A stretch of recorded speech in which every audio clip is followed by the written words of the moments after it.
મહેસાણા જિલ્લાના મોટપ ગામે સામાજિક સેવાનો સરાહનીય કાર્યક્રમ યોજાયો. મહાકાળી મંદિર ખાતે 10 એપ્રિલ 2026ના રોજ મહિલા ઉત્કર્ષ પ્રમુખ એનજીઓ સંસ્થા ઓએનજીસી અને મોટપ ગ્રામ પંચાયતના સહયોગથી 30 મહિલાઓને આત્મનિર્ભર બનાવવાનો પ્રયત્ન કરવામાં આવ્યો છે.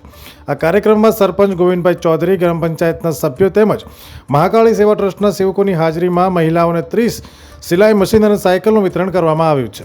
આ પહેલનો મુખ્ય ઉદ્દેશ્ય મહિલાઓ પોતાના પગ ઉપર ઊભી રહી શકે તે પ્રેરણા આપવાનો અને નાના ઉદ્યોગ દ્વારા રોજગારી ઊભી કરવાની તક આપવાનો છે.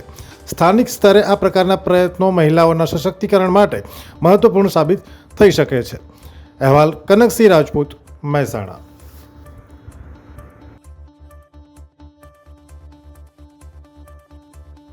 અમે તમને આપીશું પળે-પળના સમાચાર. જો તમે અમારા નિર્ભય માર્ગ ન્યૂઝ ચેનલને સબસ્ક્રાઇબ કર્યું નથી તો અત્યારે જ નીચે આપેલા આઇકોન બટન પર ક્લિક કરીને સબસ્ક્રાઇબ કરો અને શેર કરવાનું ભૂલશો નહીં.